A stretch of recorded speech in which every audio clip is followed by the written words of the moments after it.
თეთრდება თუ არა კბილები პროფესიონალური წმენდის დროს. გამარჯობა, ჩემი სახელია ბექა, მე ვარ ექიმი სტომატოლოგი.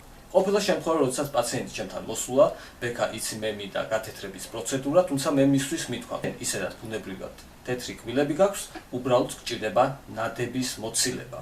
თქვენ ხედავთ სურათზე ეფექტს წმენდამდე და წმენდის შემდგომ.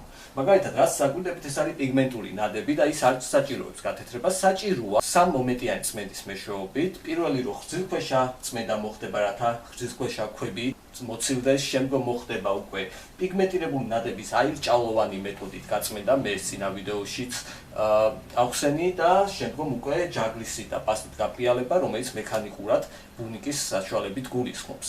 და ამის შემდგომ პირადად ჩემი აზრი არის ის, რომ ამ პაციენტს გათეთრების პროცედურა არ ჭირდება. ამ შემთხვევაში მე მას ურჩევდი, რომ მხოლოდ შემოფარგლულიყო პროფესიონალური ჰიგიენით, ეს არის ღვიძლქვეშა ინსტრუმენტირება და ნადების მოცილება. თუ კი სურს წმენდის პროცედურის ჩატარება, შეგიძლიათ ამიკავშირდე მითითებულ ნომერზე, მომწერო WhatsApp-ზე ან Telegram-ზე. პაციენტებთან ჯერ ჩავატარებ კითხვას, როგორი ხეხავ რა მოძრაობებს აკეთებ, რომელ კბილის პასტას იყენებს და ამის შემდგომ უკვე შევამოწმებთ თქვენს პირისრულს, დავათვალიერებთ, დავიწყებთ წმენდას და შემდგომ დანიშნულებასაც მოგცემ თუ როგორი ტიპის ჯაგრისი, როგორი მოძრაობები და ასე შემდეგ. აღნიშნული წმენდის პროცედურა გვიცავს ისეთი მავნე დაავადებისგან, როგორც არის პაროდონტიტი, ეს არის მდგომარეობა, რომლის დროსაც კბილები რყევას იწყებს. მადლობა ყურადღებისათვის.